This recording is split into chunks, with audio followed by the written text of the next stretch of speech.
All the papers are deemed to have been laid on the table of the House.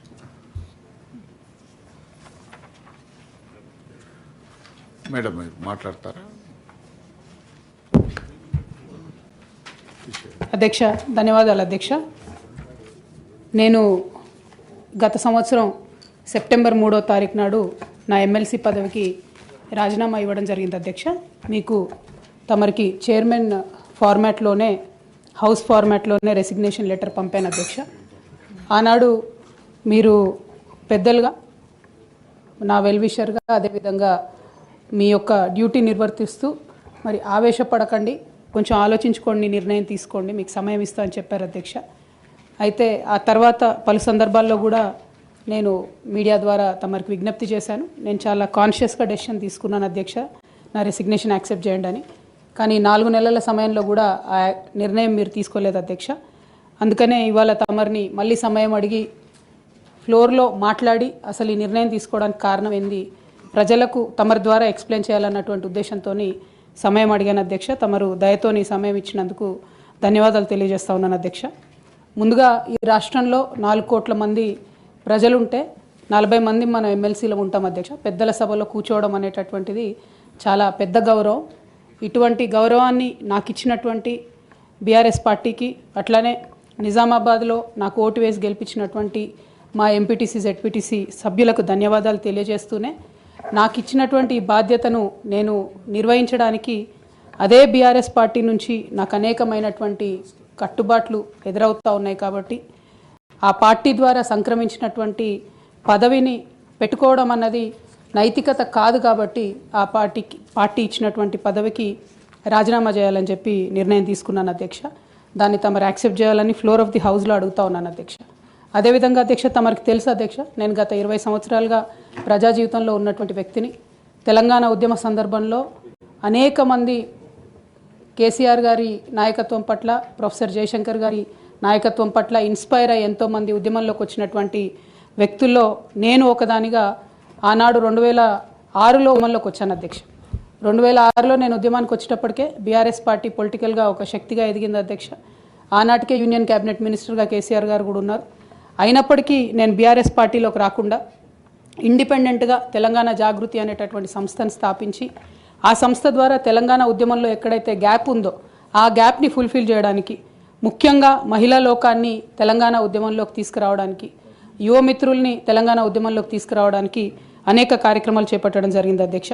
అందులో ప్రధానంగా ఏదైతే మన సంస్కృతి గురించి అనేకమైనటువంటి చిన్నచూపు చూసేటటువంటి పరిస్థితి ఉన్నటువంటి సందర్భంలో మన బతుకమ్మ మన గౌరవం అని చెప్పి బతుకమ్మ పండుగను ముందుకు తీసుకెళ్ళి నేను ఊరూరా తిరుగుతూ మరి బతుకమ్మ పండుగ మన ఆత్మగౌరవానికి ప్రతీక అని చాటి చెప్పేటటువంటి ప్రయత్నం చేశాను అధ్యక్ష.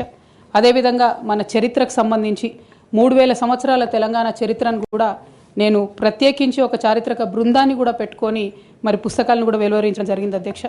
తెలంగాణలో ఉన్నటువంటి చారిత్రక కట్టడాలను పరిరక్షించడానికి, ఆ కట్టడాల చుట్టూ ఉన్నటువంటి చరిత్రను కూడా నేను నిక్షిప్తం చేయడానికి చేయని ప్రయత్నం అంటూ లేదు అధ్యక్ష. అట్లానే ప్రధాన స్రవంతి మీడియాలో, సినిమాల్లో మనకు జరుగుతున్నటువంటి అవమానం పట్ల ఆనాడు ఉమ్మడి రాష్ట్రంలో చాలా తీవ్రంగా కొట్లాడడం జరిగింది అధ్యక్ష. మన భాషను, మన యాసను ప్రొటెక్ట్ చేయడానికి నా వంతు ప్రయత్నం చేశాను అధ్యక్ష. అప్పటికే ఉమ్మడి రాష్ట్రంలో ఉన్నటువంటి పాఠ్య పుస్తకాల్లో కూడా మన తెలంగాణ మహనీయుల చరిత్ర లేకపోవడం, మన తెలంగాణ సాంస్కృతిక అంశాలు లేకపోవడం, మన తెలంగాణ భాష పట్ల వివక్ష ఉండడం పట్ల కూడా శ్రీకృష్ణ కమిటీకి ఆనాడు ఇచ్చినటువంటి రిపోర్ట్లో కూడా తెలంగాణ జాగృతి తరఫున మేము ఇవ్వడం జరిగింది అధ్యక్ష. శ్రీకృష్ణ కమిటీ ఇచ్చినటువంటి ఫైనల్ రిపోర్ట్లో కూడా ఆ వాస్తవాలని వాళ్ళంతా ఉటంకించడం జరిగింది అధ్యక్ష. ఇవన్నీ కూడా మరి తెలంగాణ ప్రజలు కూడా మర్చిపోరు అధ్యక్ష. ఇవన్నీ చేస్తూ వచ్చినాం. 8 సంవత్సరాలు ఒక ఇండిపెండెంట్ సంస్థగా మేము ఉన్నాం అధ్యక్ష. అదేవిధంగా సాంస్కృతిక పరమైన అంశాలే కాకుండా బాలికల విద్య పట్ల, ఆదివాసీల హక్కుల పట్ల, మన ప్రాంతంలో ఉన్నటువంటి పరిశ్రమల్లో మన ప్రాంత ఉద్యోగులకే, మన ప్రాంత యువకులకే ఉద్యోగాలు దక్కాలనేటటువంటి అంశాల పట్ల కూడా ఆనాడు మేము పోరాటం చేయడం జరిగింది అధ్యక్ష. 2004లో నేను వాస్తవానికి అప్పటికే అమెరికాలో ఉద్యోగాలు చేస్తూ ఉన్నాం అధ్యక్ష. 2004 ఆగస్టులో నేను నా పర్సనల్ రీజన్స్ కోసము భారతదేశానికి వచ్చాను అధ్యక్ష. కానీ ఆ తర్వాత 2006లో ఎప్పుడైతే కేసీఆర్ గారు యూనియన్ మినిస్టర్ పదవికి రెసిగ్నేషన్ చేశారో అనేక మంది యువకులు తమ ఉద్యోగాలను వదులుకొని ఉద్యమంలోకి వచ్చారు అధ్యక్ష. వారితో పాటే నేను కూడా ఉద్యమంలోకి వచ్చాను అధ్యక్ష. వేలాది మందిని వారు ఇన్స్పైర్ చేసినట్టే నన్ను కూడా ఇన్స్పైర్ చేశారు అధ్యక్ష. అయితే మీ అందరికీ తెలుసు అధ్యక్ష, ఉద్యమంలో మనందరం కూడా కష్టపడ్డాం, పార్టీలకు అతీతంగా కష్టపడ్డాం, అనేక సందర్భాలు జరిగినాయి. చాలా సక్సెస్ఫుల్గా మన అంశాలని మనం ప్రజలకు చెప్పగలిగినాం, భావజాల వ్యాప్తి చేయగలిగినాం. అయితే అధ్యక్ష 2013-14లో తెలంగాణ ఉద్యమాన్ని మలుపు తిప్పేటటువంటి కీలక ఘట్టాలు జరిగినాయి అధ్యక్ష. 2013లో ఆనాడు కాంగ్రెస్ పార్టీలో ఉన్నటువంటి కొంతమంది నాయకులు మరి కేసీఆర్ గారిని మీరు ఢిల్లీకి రండి, సోనియా గాంధీ గారు నిర్ణయం తీసుకున్నారు తెలంగాణ ఇస్తారని చెప్పి పిలిపిస్తే మేము కుటుంబ సమేతంగా 2013లో ఢిల్లీకి వెళ్ళడం జరిగింది అధ్యక్ష. కానీ వెళ్ళిన తర్వాత 2 నెలలు కూడా దాదాపుగా కనీసం కాంగ్రెస్ పార్టీలో పెద్ద నాయకులు కానీ చిన్న నాయకులు కానీ ఎవరు పలకరించిన పాపన పోలేదు అధ్యక్ష. ఆనాడు ఈ ఘట్టం నేను ఈ హౌస్లో రికార్డు కావాలని చెప్తా ఉన్నా అధ్యక్ష. ఎందుకంటే ఇవాళ అనేక మంది తెలంగాణ ఉద్యమంతో సంబంధం ఉన్నవాళ్ళు, లేని వాళ్ళు, కొత్తగా రాజకీయాల్లోకి వస్తున్నటువంటి వాళ్ళు కూడా తెలంగాణ ఉద్యమంలో మీ పాత్ర ఏంటి అని మాట్లాడుతున్నటువంటి సందర్భంలో గల్లీలో కొట్లాడటమే కాదు, ఢిల్లీలో లాబియింగ్లో కూడా నా పాత్ర ఉందని చెప్పడానికే హౌస్లో ఈ మాట చెప్తా ఉన్నాను అధ్యక్ష. అయితే 2013 అధ్యక్ష జూలై ఆగస్ట్ టైంలో మరి అక్కడే ఉన్నాము, ఎక్కడ కూడా కదలిక లేదు. అటువంటి సందర్భంలో ఆనాడు మేడం సోనియా గాంధీ గారు ఎవరైతే ఈ కీలకమైన నిర్ణయం తీసుకోవాలో వారికి సంబంధించి ముఖ్య అనుచరుడుగా ఆస్కర్ ఫెర్నాండెస్ గారు ఉండేవారు అధ్యక్ష. తమరందరికీ తెలిసి ఇప్పుడు లేరు, వారు పెద్దవారు. అయితే వారితో నాకున్నటువంటి సొంత పరిచయాలతోని వారికి కేసీఆర్ గారికి సపరేట్గా నేను ఒక మీటింగ్ పెట్టించడం జరిగింది అధ్యక్ష. ఇదంతా in the interest of the state formation అధ్యక్ష. ఆ తర్వాత సోనియా గాంధీ గారు ఇంటర్ఫియర్ అయ్యి ఒకటే రోజులో అధ్యక్ష 7 నుంచి 8 సార్లు కమ్యూనికేట్ అయ్యి మాట్లాడి ఆ తర్వాత తెలంగాణ సాధన అనేటటువంటి అంశం ముందుకెళ్ళింది అధ్యక్ష. ఆ విషయం తమరికి కూడా తెలుసు అధ్యక్ష. 2013 ఆగస్టు సెప్టెంబర్ నుంచి మొదలు పెడితే 2014లో తెలంగాణ బిల్లు పాస్ అయ్యేంత వరకు కూడా మనందరం కూడా నిప్పుల కుంపటి మీద కూర్చున్నాం అధ్యక్ష. ఏ క్షణంలో ఏ ఆంధ్ర లాబీయిస్టులు వచ్చి ఇది చెడగొడతారో, ఏ క్షణంలో తెలంగాణ రాకుండా పోతుందో అని అందరం కూడా ఏమంటారు దీపపు చుట్టూ చేయబెట్టిన కాపాడుకున్నట్టు మనందరం కూడా ప్రయత్నం చేసినాం అధ్యక్ష. అందులో నా పాత్ర కూడా కొంత ఉంది అని చెప్పడానికే ఈ విషయాన్ని నేను చెప్తా ఉన్నాను అధ్యక్ష. ఆ తదనంతర పరిణామాల్లో 2 సభల్లో కూడా మరి తెలంగాణ బిల్లు పాస్ అయింది. తర్వాత టీఆర్ఎస్, అప్పుడు టీఆర్ఎస్ ఉన్నటువంటిది కాంగ్రెస్లో మర్జ్ అవ్వాలనేటటువంటి ఒక పొలిటికల్ డెసిషన్ జరుగుతున్న సందర్భం అధ్యక్ష. అయితే మర్జ్ అవ్వలేదు అధ్యక్ష. అప్పుడు మర్జ్ అవ్వకపోతే ఏమైంది, ఇండిపెండెంట్గా టీఆర్ఎస్ ఇక్కడ పోటీ చేయాల్సిన పరిస్థితి వచ్చింది. వాస్తవానికి అధ్యక్ష ఏ మహిళ అయినా కూడా ఒక కెరీర్ ఎంచుకునే ముందు, ఒక ఉద్యోగం చేసే ముందు తన కుటుంబం ఏంటి, కుటుంబ పరిస్థితి ఏంటి, రేపు పొద్దున్న నేను ఉద్యోగం చేస్తే నా పిల్లలకు సమయం ఇవ్వగలుగుతానా, కుటుంబ వ్యవహారాలకు సమయం ఇవ్వగలుగుతానా అని ఆలోచించుకుంటారు అధ్యక్ష. నేను కూడా ఉద్యమంలోకి వచ్చే ముందు 3 నుంచి 4 నెలలు చాలా సుదీర్ఘంగా ఆలోచించి నా జీవిత భాగస్వామితో చర్చించిన తర్వాతనే నేను ఉద్యమంలోకి రావడం జరిగింది అధ్యక్ష. అయితే ఈ విషయం ఇప్పుడు ఎందుకు చెప్పాల్సి వస్తుందంటే అధ్యక్ష, నేను ఎప్పుడైనా కూడా మన తెలంగాణ నుంచి ఒక ఇంటర్నేషనల్ స్థాయి ఎన్జిఓ నడపాలనుకున్నాను అధ్యక్ష. నేను పాలిటిక్స్లోకి వస్తానని అనుకోలేదు. కాకపోతే 2013-14లో ఎప్పుడైతే ఈ పరిణామాలు జరిగినాయో, టీఆర్ఎస్ పార్టీ ఒంటరిగా పోటీ చేయాల్సి వచ్చిందో అధ్యక్ష, ఆనాడు నాకు పార్టీ నుంచి వచ్చినటువంటి రిక్వెస్ట్ ఏంటంటే, నువ్వు నిజామాబాద్లో చేసినటువంటి పనికి నిన్ను నిజామాబాద్లో దాదాపుగా ఇంటింటికి గుర్తుపడతారు కాబట్టి నువ్వు ఎంపీ టికెట్ తీసుకొని అక్కడ ఉంటే అందరు ఎమ్మెల్యేలు మనం గెలిచేటటువంటి ఆస్కారం ఉంటుంది కాబట్టి నువ్వు ఇక్కడ పోటీ చేయాలని ఆనాడు టీఆర్ఎస్ పార్టీ నాకు పిలిచి పార్లమెంట్ టికెట్ ఇచ్చింది అధ్యక్ష. నేను ఎప్పుడు కూడా వారిని అడుక్కొని టికెట్ తీసుకోలేదు అధ్యక్ష. ఆ నిజామాబాద్ ప్రజలు దాన్ని గౌరవించారు. 9కి 9 కంప్లీట్గా నిజామాబాద్లో ఎమ్మెల్యేని గెలిపించారు అధ్యక్ష. తద్వారా టీఆర్ఎస్ ఇండిపెండెంట్గా ఆనాడు అధికారంలోకి వచ్చింది అధ్యక్ష. అందరం సంతోషపడ్డాం అధ్యక్ష. నేషనల్ పార్టీస్ మీద డిపెండ్ కాకుండా ఒక స్వీయ రాజకీయ అస్తిత్వం ఈ రాష్ట్రానికి ఉంటుందని చెప్పి టీఆర్ఎస్ పార్టీ అధికారంలోకి వస్తే తెలంగాణ ప్రజలకు మేలు జరుగుతుందని చెప్పి అందరం కూడా పనిచేసాం అధ్యక్ష, కష్టపడ్డాం. అదేవిధంగా మొదటిసారి పార్లమెంట్లో ఉన్నటువంటి మనందరం కూడా మీకు తెలుసు అధ్యక్ష, ఇక్కడ కూడా చాలామంది సహచరులు ఉన్నారు. చాలా అంశాల మీద, విభజన అంశాల అన్నిటి మీద కూడా నిరంతరం పోరాటం చేసి అది హైకోర్టు సాధించుకోవడం కావచ్చు అధ్యక్ష, కాళేశ్వరం లాంటి పెద్ద ప్రాజెక్టులకు అనుమతులు సాధించుకోవడం కావచ్చు అధ్యక్ష, అనేక అంశాల మీద కొట్లాడి కూడా పనిచేసినాం అధ్యక్ష. అంటే ఈ అంశాలు చెప్పడంలో ఉద్దేశం ఏంటంటే అధ్యక్ష, కేవలం పదవులు కావాలి రాజకీయం కోసమే టీఆర్ఎస్ పార్టీలోకి నేను వెళ్ళలేదు అధ్యక్ష. ఆనాడు టీఆర్ఎస్ పార్టీకి అవసరం, తెలంగాణ ప్రజలకు అవసరం అని చెప్పినారు కాబట్టి వెళ్ళిన అధ్యక్ష. వెళ్ళిన తర్వాత కూడా నిజామాబాద్ పార్లమెంట్లో ఉన్నటువంటి వారందరికీ తెలుసు అధ్యక్ష, ఒక 20 సంవత్సరాలు పెండింగ్ ఉండే అధ్యక్ష నిజామాబాద్ పెద్దపల్లి రైల్వే లైన్. కానీ మొదటి 2-3 సంవత్సరాలలోనే వెంటబడి నేను అది పూర్తి చేసుకోగలిగిన అధ్యక్ష. అంటే ఇట్లా ఒక్కొక్కటి ఏ రోల్ ఇస్తే ఆ రోల్లో పనిచేసుకుంటూ వెళ్ళినాం అధ్యక్ష. ఏ రోల్ ఇస్తే ఆ రోల్లో డెడికేటెడ్గా తెలంగాణ ప్రజలకు పనికొచ్చేటట్టుగా చేసినాం అధ్యక్ష. సో 2014లో తెలంగాణ జూన్ 2న వస్తే సెప్టెంబర్లో బతుకమ్మ పండుగ వచ్చింది అధ్యక్ష. నేను అంతకుముందు తెలంగాణ జాగృతి నుంచి దాదాపుగా 8-9 సంవత్సరాల నుంచి కంటిన్యూస్గా బతుకమ్మ పేరుతోని ప్రతి సంవత్సరం కార్యక్రమాలు చేసేదాన్ని అధ్యక్ష. 2014లో వచ్చినటువంటి బతుకమ్మ, తెలంగాణ రాష్ట్రం ఏర్పడ్డ తర్వాత వచ్చినటువంటి మొదటి బతుకమ్మ నుండే నా మీద రిస్ట్రిక్షన్స్ ప్రారంభమైనాయి అధ్యక్ష. పొలిటికల్ పార్టీలో ఒక వ్యక్తిని స్వేచ్ఛను ఎట్లా హరిస్తారని చెప్పడానికే ఎగ్జాంపుల్ చెప్తా ఉన్నాను అధ్యక్ష. అధ్యక్ష, ఇక్కడ పర్సనల్ ఇష్యూస్ మాట్లాడకుండా నేను రూల్ పొజిషనే కోట్ చేసి మాట్లాడతాను అధ్యక్ష. అధ్యక్ష, section 29A of representation of people's act ఉంటుంది అధ్యక్ష. It is a statutory obligation for political parties to follow democratic norms. అంటే ఒక వ్యక్తి ఒక పార్టీలో చేరాడంటే ఆ వ్యక్తి యొక్క భావజాలాన్ని కానీ, ఆ వ్యక్తి యొక్క భావ ప్రకటన స్వేచ్ఛను కానీ ఆ పొలిటికల్ పార్టీస్ హరించడానికి లేదు అధ్యక్ష. నేను గత 8 సంవత్సరాలుగా ఇండిపెండెంట్గా ఒక వ్యక్తిగా సంస్థను నడుపుతూ చేస్తున్నటువంటి ప్రయత్నాలని అడ్డుకట్ట వేయడానికి మొదటి రోజు నుంచే ప్రయత్నం జరిగింది అధ్యక్ష.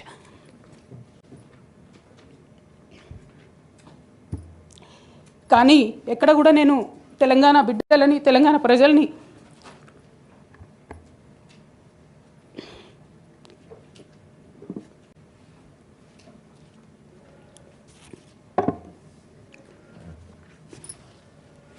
వాళ్ళను డిసప్పాయింట్ చేయదు కాబట్టి నవ్వుతూ పనిచేస్తూ వెళ్ళిపోయిన అధ్యక్ష. ఇప్పుడు నా దగ్గరికి ఎప్పుడు పెద్దవాళ్ళు, పైరవికారులు, కాంట్రాక్టర్లు ఎవరు రాలేదు అధ్యక్ష. నేను ఎప్పుడు కూడా పేద ప్రజల మధ్యలోనే ఉండి పనిచేస్తున్నాను అధ్యక్ష. నా దగ్గరికి వచ్చినటువంటి బీడీ కార్మికులు కావచ్చు, బీడీ టేకేదారులు కావచ్చు, అంగన్వాడీ టీచర్లు కావచ్చు, ఆశా వర్కర్లు కావచ్చు, ఐకేపీ ఎంప్లాయీస్ కావచ్చు అధ్యక్ష, అదేవిధంగా జిహెచ్ఎంసీ కార్మికులు కావచ్చు అధ్యక్ష, టీచర్లు కావచ్చు అధ్యక్ష, నిరుద్యోగులు కావచ్చు, ఆడబిడ్డలు కావచ్చు, సింగరేణి ఉద్యోగులు కావచ్చు, కరెంట్ ఎంప్లాయీస్ కావచ్చు, ఎవరు వచ్చినా అధ్యక్ష నేను కాదనకుండా నాకెంత వీలైతే అంత పనిచేసి పెట్టేటటువంటి ప్రయత్నం చేసిన అధ్యక్ష. అయినా సరే అధ్యక్ష, పార్టీ మౌత్ పీసులుగా ఉండేటటువంటి పార్టీ పేపర్లు, పార్టీ ఛానళ్ళు ఏ ఒక్కరు కూడా ఎన్నడూ కూడా మద్దతు ఇవ్వలేదు అధ్యక్ష. అయినా సరే ధైర్యం వదులుకోకుండా మొక్కువని ప్రయత్నంగా నేను ప్రయత్నం చేస్తూనే వెళ్ళాను అధ్యక్ష. తెలంగాణ రాకముందు, బీఆర్ఎస్ ప్రభుత్వం ఏర్పడకముందు ఒక మాట అనుకున్నాం అధ్యక్ష. కేసీఆర్ గారే పదే ఈ మాట చెప్పారు. ఉమ్మడి రాష్ట్రంలో మనకు కాంట్రాక్ట్ వ్యవస్థ వచ్చింది, మరి కాంట్రాక్ట్ ఎంప్లాయీస్తోని, అవుట్సోర్సింగ్ ఎంప్లాయీస్తోని దేశానికి నష్టం జరుగుతుంది, రాష్ట్రానికి నష్టం జరుగుతుంది, అందరికన్నా ఎక్కువ తెలంగాణ యువకులకు నష్టం జరుగుతుందని చెప్పారు అధ్యక్ష. ఆనాడు వారు సరదాగా ఒక మాట అనేవాళ్ళు, అందరికీ కాంట్రాక్ట్ పోస్ట్ ఉంది, మరి ముఖ్యమంత్రికి కూడా కాంట్రాక్ట్ పోస్ట్ ఉంటుందా అని చెప్పి ప్రశ్నించేవారు అధ్యక్ష. కానీ తెలంగాణ వచ్చిన తర్వాత 10 ఏళ్లలో కూడా కాంట్రాక్ట్ వ్యవస్థను మనం రద్దు చేసుకోలేకపోయినాం అధ్యక్ష. అది కాకుండా అవుట్సోర్సింగ్ ఎంప్లాయీస్, అవుట్సోర్సింగ్ వ్యవస్థను పెంచి పోసిపోయినాం అధ్యక్ష. బాధతో, చాలా ఆవేదనతో నేను ఈ మాటలు చెప్తా ఉన్నా అధ్యక్ష. తెలంగాణ సమాజానికి ఏదైతే ప్రశ్నించడం నేర్పించినటువంటి బీఆర్ఎస్ పార్టీ అధ్యక్ష, అంతర్గత వేదికలలో అనేక సందర్భాలలో నేను ప్రశ్నిస్తే అధ్యక్ష నా మీద కక్ష కట్టారు అధ్యక్ష.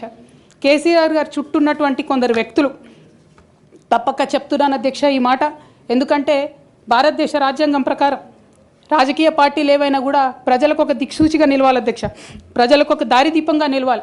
పార్టీలోనే అంతర్గత ప్రజాస్వామ్యం లేకపోతే రాష్ట్రంలో ఎట్లా ప్రజాస్వామ్యం ఉంటుందనే విషయాన్ని కూడా మనందరం గమనించాలి కాబట్టి ఈ మాట చెప్తా ఉన్నాను అధ్యక్ష. మరి కక్షగట్టి నన్ను ప్రశ్నించినందుకు పార్టీ నుండి బయటకు పంపించారని చెప్పి చెప్పక తప్పదు అధ్యక్ష. మొదటి సంవత్సరం నుంచే రాష్ట్ర స్థాయి నిర్ణయాలలో ఎక్కడ కూడా నా పాత్ర లేకుండా కట్టుబడి చేసినారు అధ్యక్ష. ఇవాళ ఆనాడు బాధపడ్డా, ఇవాళ నేను సంతోషపడతా ఉన్నా అధ్యక్ష. ఎందుకంటే అధ్యక్ష, ధర్నా చౌక్ రద్దు చేయడం అనేటటువంటిది ప్రజాస్వామిక హక్కుల్ని కాలరాయడంలో మొదటి మెత్త అధ్యక్ష. ఆనాడు ఇంటర్నల్గా ఎంత ప్రొటెస్ట్ చేసినా కూడా రాష్ట్రం వచ్చింది, ఇప్పుడు ధర్నాలు ఎందుకు, దరఖాస్తులు లేవు, ధర్నాలు లేవు, అన్ని పనులు చేసి పెడతామని చెప్పుకుంటూ వెళ్ళడం జరిగింది అధ్యక్ష. అట్లానే రైతులకు జరిగినటువంటి అక్రమ అరెస్టులు అధ్యక్ష, ఇవాళ ఒక్కొక్క దగ్గర నుంచి రైతులు మాట్లాడుతూ ఉంటే బాధ తట్టుకోలేకపోతున్నాం అధ్యక్ష. అదేవిధంగా పార్టీలో జరుగుతున్నటువంటి అవినీతి అధ్యక్ష, ప్రభుత్వంలో జరుగుతున్నటువంటి అవినీతిని ఎప్పటికప్పుడు నేను వారి దృష్టికి తీసుకెళ్లడం జరిగింది అధ్యక్ష. అమరజ్యోతి నుంచి మొదలు పెట్టుకుంటే అధ్యక్ష, అంబేద్కర్ విగ్రహం దగ్గర నుంచి మొదలు పెట్టుకుంటే అధ్యక్ష, సెక్రటేరియట్ నుంచి మొదలు పెట్టుకుంటే అధ్యక్ష, కలెక్టరేట్లలో కూడా తీరని అవినీతి జరిగిన మాట ముమ్మాటికి వాస్తవం అధ్యక్ష. దీనికి పెద్ద ఉదాహరణలు సిద్దిపేట, సిరిసిల్లలో కట్టినటువంటి కలెక్టరేట్లు 2 వచ్చినటువంటి మొదటి వర్షానికే 2 కూడా మునిగిపోయినాయి అధ్యక్ష. ఆ విజువల్స్ అందరం కూడా మనం చూడడం జరిగింది. ఇక సిద్దిపేటలో, సిరిసిల్లలో కట్టిన కలెక్టరేట్లకే దిక్కు లేకపోతే మొత్తం రాష్ట్రంలో కట్టినటువంటి అన్ని బిల్డింగ్లు ఎట్లుంటాయన్న విషయాన్ని కూడా ఒకసారి తెలంగాణ ప్రజలు ఆలోచించుకోవాలి అధ్యక్ష. ఒక పక్క నిజం మాట్లాడే వాళ్ళను, సూటిగా మాట్లాడే వాళ్ళను, ఉన్నది ఉన్నట్టు చెప్పే వాళ్ళను రిస్ట్రిక్ట్ చేయడమే కాకుండా అధ్యక్ష, ఉద్యమకారుల విషయంలో తీరని నిర్లక్ష్యం గురైంది అధ్యక్ష. అనేక సందర్భాల్లో నేను పార్టీ నాయకులని పెద్ద నాయకులను కూడా అనేక సందర్భాల్లో అడిగిన అధ్యక్ష. వేరే విధంగా సహకరించకపోతే, వేరే విధంగా వాళ్ళకి హెల్ప్ చేయలేకపోతే కనీసం సీఎం రిలీఫ్ ఫండ్ కింద మనిషికి 10 లక్షలు ఇద్దాం, ఎక్కడోళ్ళు అక్కడ సెటిల్ అయిపోతారు అధ్యక్ష అని కూడా అడిగినాం అధ్యక్ష. అది కూడా చేయలేదు. 43 లక్షల మందికి పెన్షన్లు ఇస్తున్నామని గర్వంగా మనం చెప్పుకుంటున్నాం. ఉద్యమకారులు కాన్స్టిట్యున్సీకి 1000 మంది కూడా ఉండరు. ఆ 1000 మందిని పట్టుకుంటే ఇంకో 1,00,000 మందికి ఎక్కువైతుంది. వాళ్ళకు పెన్షన్ ఇస్తే లాగుంటుంది, గౌరవంగా ఉంటుందని అనేక సందర్భాల్లో చెప్పినాం అధ్యక్ష. అది కూడా 69లో పనిచేసినటువంటి ఉద్యమకారులు వాళ్ళ స్ఫూర్తిని తీసుకొనే మనం ముందుకెళ్ళినామని చెప్పి మనం చెప్పుకున్నాం అధ్యక్ష. కానీ వారిని కూడా ఎన్నడూ కూడా గుర్తించలేకపోయినాం అధ్యక్ష. అదేవిధంగా విద్య విషయంలో అధ్యక్ష, మన మెయిన్ ట్యాగ్ లైన్ నీళ్లు, నిధులు, నియామకాలు అనేటటువంటి మన మెయిన్ ట్యాగ్ లైన్ ఏదైతే ఉంటుందో అధ్యక్ష, అన్నిటినీ కూడా గండు కొట్టుకుంటూ పోయినాం అధ్యక్ష. విద్య విషయంలో, నియామకాల విషయంలో, అన్ని విషయాల్లో అదే జరిగింది అధ్యక్ష. అదేవిధంగా కొందరు ప్రజాప్రతినిధులు చేస్తున్నటువంటి దురాగతాలని కూడా ఎప్పటికప్పుడు నేను అధిష్టానానికి చేరవేసిన అధ్యక్ష. దాని మీద ఎటువంటి చర్యలు లేవు అధ్యక్ష. దానికి ప్రత్యక్ష నిదర్శనం ఇసుక దందాల్లో చేసినటువంటి అక్రమాలతోని నేరేళ్ల లాంటి దురాగతాలు జరిగినాయి అధ్యక్ష. దళిత బిడ్డల మధ్యలో అనవసరంగా బలైపోయినారు అధ్యక్ష. కానీ దాని మీద కూడా ఎటువంటి చర్యలు తీసుకోకపోవడం, అది అప్పుడు బీఆర్ఎస్ ప్రభుత్వం తీసుకోకపోవడం, ఇప్పుడు కాంగ్రెస్ ప్రభుత్వం చర్యలు తీసుకోకపోవడం కూడా చాలా దారుణం అధ్యక్ష. బోధన్ షుగర్ ఫ్యాక్టరీ అధ్యక్ష, నా ప్రాంతం అధ్యక్ష, నా బోధన్ మా అత్తగారిల్లు. ఒక 10 ఏళ్లలో కనీసం ఒక 100 సార్లు అడుగుంటాం అధ్యక్ష బోధన్ షుగర్ ఫ్యాక్టరీని తెప్పియాలని చెప్పి. బోధన్ షుగర్ ఫ్యాక్టరీ విషయంలో చేసినటువంటి నిర్లక్ష్యానికి మాత్రం నేను పర్సనల్గా చాలా అవమానంగా ఫీల్ అయిన అధ్యక్ష. అయినప్పటికీ ఇప్పటికి కూడా బోధన్ షుగర్ ఫ్యాక్టరీ తెరచకపోవడం, తెలంగాణ వచ్చి కూడా మా బోధన్ బిడ్డలకు న్యాయం జరగలేదన్న విషయం అర్థమవుతా ఉంది అధ్యక్ష. అదేవిధంగా అధ్యక్ష, కేసీఆర్ గారి దగ్గర మాట్లాడే ధైర్యం నాకు ఒక్కదానికే ఉంది కాబట్టి అధ్యక్ష, ఈ అన్ని అంశాలు నేను ఎప్పటికప్పుడు అడుగుతూ వెళ్ళిన అధ్యక్ష. సరే, పర్సనల్గా వారు నాకు తండ్రి, పార్టీ అధ్యక్షులు, ఒక 2 విషయాలు చేసినా ఒక 2 విషయాలు చేయకపోయినా నడుస్తుంటుంది పార్టీ అన్నప్పుడు. ఇంత పెద్ద వ్యవస్థ ఉంటే అనుకోవచ్చు అధ్యక్ష. కానీ కింద ఉండేటటువంటి అనేక వ్యక్తులు కంటిన్యూస్గా దురాకతలు చేస్తుంటే కూడా మరి చూసుకోకపోతే కరెక్ట్ కాదు అధ్యక్ష.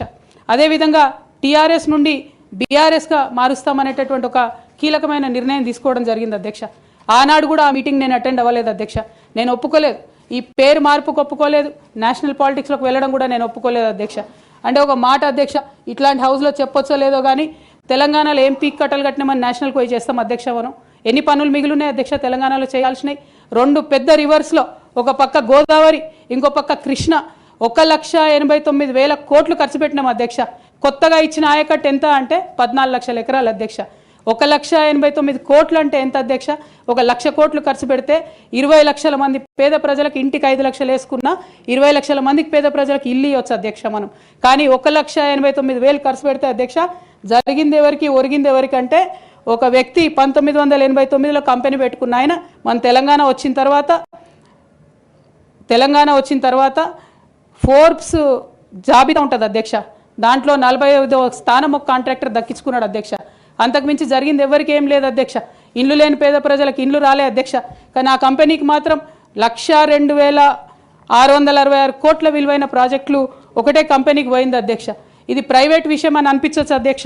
కానీ తెలంగాణ రాష్ట్రం తెచ్చుకున్నదే ట్రాన్స్పరెన్సీ కోసం, తెలంగాణ రాష్ట్రం తెచ్చుకున్నదే అకౌంటబిలిటీ కోసం, తెలంగాణ రాష్ట్రం తెచ్చుకున్నదే ఇండిపెండెన్స్ కోసం. ఇవేవి లేనటువంటి తెలంగాణ రాష్ట్రాన్ని మనం ఊహించని కూడా ఊహించలేము అధ్యక్ష. చూసుకుంటూ ఊరుకోవడం కూడా సరికాదు అధ్యక్ష. అదేవిధంగా అధ్యక్ష, ఇంకో పక్క తెలంగాణను పదే మోసం చేస్తున్నటువంటి భారతీయ జనతా పార్టీ అధ్యక్ష, ఒక్క ప్రాజెక్ట్ కూడా నేషనల్ ప్రాజెక్ట్ హోదా ఇయ్యలేదు అధ్యక్ష.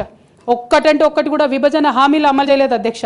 ఐఐటిఆర్ లాంటి సంస్థ మన దగ్గర వస్తే ఎంతోమంది యువకులకు ఉద్యోగాలు వచ్చాయి అధ్యక్ష. అవి పర్సనల్గా ఇవ్వకుండా ఆపారు అధ్యక్ష. అనేక కంపెనీలకు అయితే మీరు మహారాష్ట్ర బోండి, గుజరాత్ బోండి అని చెప్పి భారతీయ జనతా పార్టీ పెద్ద నాయకులు చెప్పి ఇక్కడ యువకులకు అన్యాయం చేశారు అధ్యక్ష.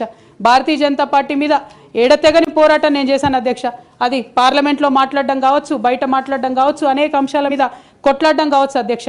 ఇంత చేస్తే కేసీఆర్ గారి మీద కక్షతో అధ్యక్ష ఆఖరికి నన్ను జైల్లో కూడా పెట్టడం జరిగింది అధ్యక్ష. అయినప్పటికీ ఏనాడు మా పార్టీ నాకు అండగా నిలబడలేదు అధ్యక్ష. 3 సంవత్సరాలు నేను ఒక్కదాన్నే ఈడీతోని, సిబిఐతోని అనేక అంశాల్లో కొట్లాడుకున్న తప్పితే ఎక్కడ కూడా పార్టీ అండగా నిలబడలేదు అధ్యక్ష. ఇది ఎందుకు చెప్తా ఉన్నా అంటే అధ్యక్ష, ఒక పార్టీ అంటే ఒక సంఘం అధ్యక్ష. ఒక సంఘం అంటే ఒకే భావజాలంతో కలిసి పనిచేసే వ్యక్తులు అధ్యక్ష. ఒకడు గాయపడి పడిపోతే వాడిని ఎత్తుకొని పోతారు అధ్యక్ష, భుజాల మీద తీసుకొని పోతారు అధ్యక్ష. లేదు, నువ్వు మా భావజాలంతో కరెక్ట్గా లేవంటే తీసి ఆనాడే అవతల పడేయాలి అధ్యక్ష. అట్లా కాకుండా అదే పార్టీలో కొనసాగాలి, కానీ పార్టీ మీకు అండగా నిలబడదు అనేటటువంటిది కరెక్ట్ కాదు అధ్యక్ష. ఇది డెమోక్రటిక్ సిస్టంలో కాన్స్టిట్యూషన్ స్పిరిట్ని తీసుకొని పనిచేసేటటువంటి పొలిటికల్ పార్టీస్ బిహేవ్ చేయాల్సినటువంటి పద్ధతి కాదు అధ్యక్ష. ఇవన్నీ ఇట్లా జరుగుతూ వస్తున్నటువంటి క్రమంలో బీఆర్ఎస్ పార్టీ అధికారం కోల్పోయింది అధ్యక్ష.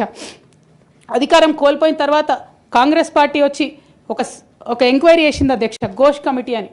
బీఆర్ఎస్ పార్టీలో ఉన్నటువంటి ఏ పెద్ద నాయకుడు కూడా మాట్లాడాడు అధ్యక్ష. కేసీఆర్ గారు అంటే ఎవరు మాట్లాడారు, అదే కేటీఆర్ గారినో హరీష్ రావు గారినో అంటే అందరు లేచి నిల్చొని మాట్లాడతారు అధ్యక్ష. నేను ఒకటే అంటే అధ్యక్ష, ఒక నాయకుడిని నమ్ముకొని ప్రాంతీయ పార్టీ అంటే ఏంది అధ్యక్ష? ఒక నాయకుడు అధ్యక్ష. ఆ నాయకుడు ఆయన భావజాలం ఆయన ఐడియాలజీ మీద నడిచేదే ప్రాంతీయ పార్టీ. అది ఎన్టీఆర్ గారు పెట్టిన పార్టీ కావచ్చు, కేసీఆర్ గారు పెట్టిన పార్టీ కావచ్చు. ఆ పార్టీ నాయకుడికే దెబ్బ తగిలితే, ఆ పార్టీ నాయకుడి మీదకే మచ్చ వస్తే పార్టీ మనుగడకే అర్థం ఉండదనేటటువంటి ఉద్దేశంతో ఘోష్ కమిటీ అప్పుడు కూడా నేను ఒక్కదాన్నే జాగృతితోని ధర్నా చేసిన అధ్యక్ష. ఏ ఒక్కరు మాట్లాడరు అధ్యక్ష. ఆ తర్వాత అర్ధరాత్రి 2 గంటలకు కాంగ్రెస్ ప్రభుత్వం అసెంబ్లీలో సిబిఐ ఎంక్వైరీకి ఇస్తామంటే కూడా తెల్లారి 12, 1 గంటలు 2 గంటల వరకు కూడా మా బీఆర్ఎస్ పార్టీలో ఒక్క పెద్ద నాయకుడు కూడా మాట్లాడాడు అధ్యక్ష. కేసీఆర్ గారిని ఏమన్నా మాట్లాడరు అధ్యక్ష. మరి అట్లాంటి పార్టీ ఎందుకు ఉండాలి, ఉంటే ఏంది పోతే ఏందని నేను ప్రెస్ మీట్ పెట్టి బలంగా మాట్లాడిన అధ్యక్ష.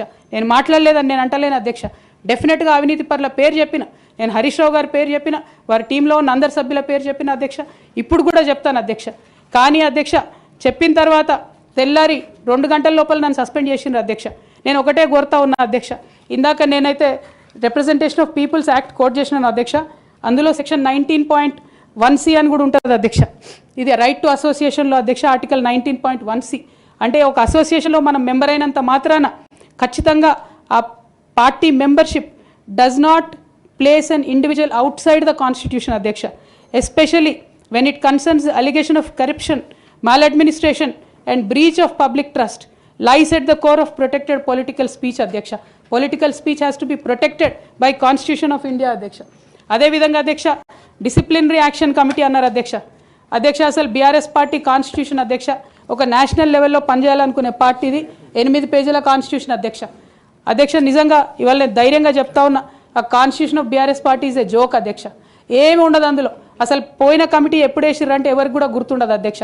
నన్ను సస్పెండ్ చేసే ముందు డిసిప్లినరీ యాక్షన్ కమిటీ అని సడన్గా రాత్రికి రాత్రి పుట్టుకొచ్చింది అధ్యక్ష. పుట్టుకొచ్చి నన్ను సస్పెండ్ చేశారు అధ్యక్ష. కనీసం నన్ను పిలవాలా, కనీసం షోకాజ్ నోటీస్ ఇవ్వాలా, పోనీ ఇవ్వలేదు. ఎమర్జెన్సీ పవర్స్ వాడి అధ్యక్షుల వారే సస్పెండ్ చేశారు అనుకుంటే తర్వాత కనీసం ఫైనాలిటీ ఆఫ్ ద ఆర్డర్ కోసం అధ్యక్ష అపిలేట్ రూట్ తీసుకుంటే కనీసం తర్వాత ఎక్స్ప్లెనేషన్ అడగాలి అధ్యక్ష. ఎటువంటి పద్ధతి లేదు అధ్యక్ష. ఒక పార్టీ నడిపే పద్ధతి డెఫినెట్గా ఇది కాదు అధ్యక్ష. అవసరం అనుకుంటే నేను లీగల్గా ఛాలెంజ్ చేయొచ్చు, కానీ నేను ఛాలెంజ్ చేయను అధ్యక్ష. ఎందుకంటే ఎటువంటి పద్ధతి లేనటువంటి బీఆర్ఎస్ పార్టీ నుండి, ఎటువంటి నైతికత లేనటువంటి బీఆర్ఎస్ పార్టీ నుండి దూరం అవుతున్నందుకు ఇవాళ నేను చాలా సంతోషిస్తున్నా అధ్యక్ష.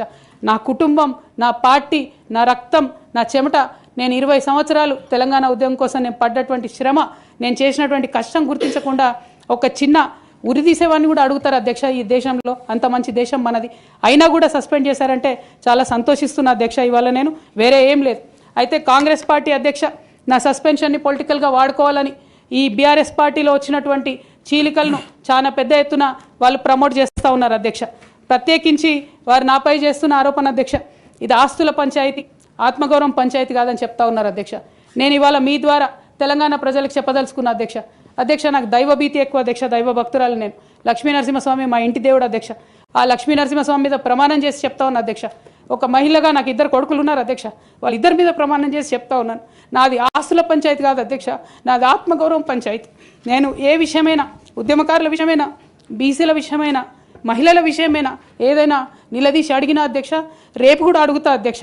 అందులో ఎట్టి పరిస్థితులలో కాంప్రమైజ్ అయ్యే విషయమే లేదు అధ్యక్ష. ఈ సందర్భంగా తమరికి కూడా నేను ఒక మాట చెప్తా ఉన్నా అధ్యక్ష.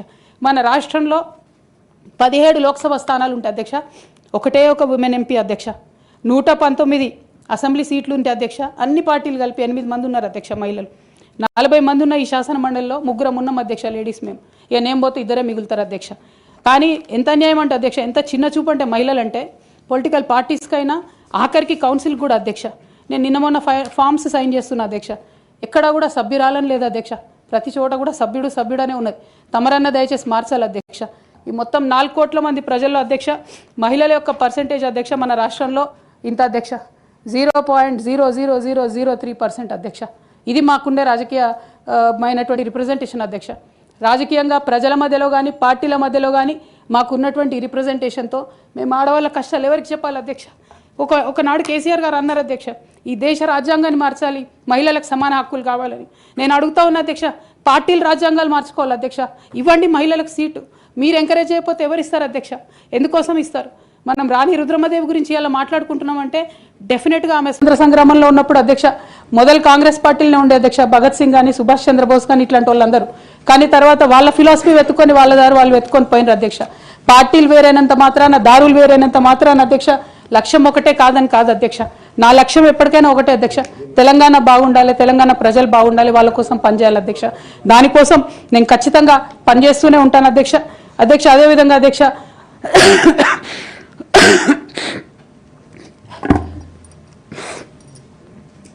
బీఆర్ఎస్ పార్టీ వైఫల్యాల్ని ఎండగడుతూ సక్సెస్ అయినటువంటి కాంగ్రెస్ పార్టీ అధ్యక్ష కంప్లీట్గా వాళ్ళు కూడా అన్ని అంశాలను ఇగ్నోర్ చేసినారు అధ్యక్ష. నేను రిక్వెస్ట్ చేస్తున్నా అధ్యక్ష, ప్రధానంగా విద్య విషయంలో, నీళ్ల విషయంలో వాళ్ళు చేస్తున్నటువంటి తప్పిదాలను మీరు కొనసాగిస్తే డెఫినెట్గా ప్రజలు మీకు బుద్ధి చెప్తారు, అందులో ఎటువంటి అనుమానం లేదు. నేను చివరిగా ఒక్క మాట చెప్తాను అధ్యక్ష, डरना नहीं किसी के भी पैरों के नाप से, डरना नहीं किसी के भी पैरों के नाप से, आखिर में पुण्य जीत ही जाएगा पाप से, आखिर में पुण्य जीत ही जाएगा पाप से. गीता में कृष्ण ने कहा अर्जुन से बस यही, गीता में कृष्ण ने कहा अर्जुन से बस यही, आखिर में पुण्य जीत ही जाएगा पाप से. అధ్యక్ష నేను నిజం పక్షాన ఉన్నాను అధ్యక్ష నేను నైతికత పక్షాన ఉన్నాను అధ్యక్ష. నేనేమి తప్పు చేయకుండా పార్టీలో కొంతమంది కక్షగట్టి మహిళా నాయకత్వం ఎదగకుండా పార్టీలో కొంతమంది కక్షగట్టి అధ్యక్ష ఎక్కడైతే ఉద్యమకారుల మాటలు కేసీఆర్ గారికి చేరుతాయో, ఎక్కడైతే సామాన్య కార్యకర్తల మాటలు కేసీఆర్ గారికి చేరుతాయో, ఎక్కడైతే పేదవాళ్ళ మాటలు కేసీఆర్ గారికి చేరుతాయి అనుకున్నారు అధ్యక్ష, వాళ్ళకు అడ్డు కూడా గట్టి ఇవాళ నన్ను పార్టీ బయట వేసినారు అధ్యక్ష. అటువంటి పార్టీలో నేను ఉండదలుచుకోలేదు అధ్యక్ష. కాకపోతే మీతో నేను రిక్వెస్ట్ చేస్తా ఉన్నా అధ్యక్ష, ఏ పొలిటికల్ పార్టీ అయినా అధ్యక్ష రాజ్యాంగాన్ని స్ఫూర్తిగా తీసుకొని పనిచేయాలి అధ్యక్ష. బీఆర్ఎస్ పార్టీ ఆ స్ఫూర్తితో లేదు అధ్యక్ష. కాబట్టి నేను ఈ రాష్ట్రంలో మహిళలకు కొంత ఇన్స్పిరేషన్ ఇవ్వడానికి అధ్యక్ష, ప్రజలకు ఓవరాల్గా సేవ చేయడానికి అధ్యక్ష, ఇప్పుడు కాంగ్రెస్ పార్టీ చేస్తున్న విధానాలకు ప్రధాన ప్రతిపక్షం అధ్యక్ష ఇవాళ లేనేలేదు హౌస్లో, నిన్న మొన్న అసెంబ్లీ నడిచింది అక్కడ లేనేలేదు అధ్యక్ష. ఆ యొక్క గ్యాప్ని ఫిల్ఫిల్ చేయడానికి అధ్యక్ష నేను ఇవాళ ఒక వ్యక్తిగా ఈ హౌస్లోకి వెళ్ళిపోతున్నా అధ్యక్ష. కానీ నేను ఒక శక్తిగా ఫ్యూచర్లో చట్టసభలకు తిరిగి వస్తా అధ్యక్ష. డెఫినెట్గా ఒక పొలిటికల్ సిస్టమ్ని క్రియేట్ చేస్తా అధ్యక్ష ఈ స్టేట్లో, చేసి ఖచ్చితంగా ఒక శక్తిగా నేను తిరిగి వస్తాను అధ్యక్ష. మీ అందరి యొక్క ఆశీర్వాదంతో ఈ హౌస్లో ఈ 4-5 ఇయర్స్లో మీతో ఉన్న అనుబంధంతో నేను చెప్తా ఉన్నా అధ్యక్ష, మీరు చాలా అవకాశాలు ఇచ్చారు అధ్యక్ష, చాలాసార్లు మాట్లాడే అవకాశాలు ఇచ్చారు, అనేక సమస్యల మీద పోరాటం చేసే అవకాశం ఇచ్చారు, మీకు ధన్యవాదాలు తెలియజేస్తాను అధ్యక్ష. కాకపోతే తెలంగాణ డెవలప్మెంట్ కోసం ఇప్పుడున్న పార్టీ కూడా అంతే కమిటెడ్తో పనిచేయాలని చెప్పి డిమాండ్ చేస్తూ ఆ అన్ని అంశాలను టేకప్ చేసి మేము పనిచేస్తామని మీకు తెలియజేస్తూ మీ దగ్గర సెలవు తీసుకుంటున్నాను అధ్యక్ష. Thank you. జై తెలంగాణ. గౌరవ సభ్యురాలు సోదరిమణి కవిత గారి యొక్క ఆవేదన, భావోద్వేగం మేము అర్థం చేసుకుంటాం.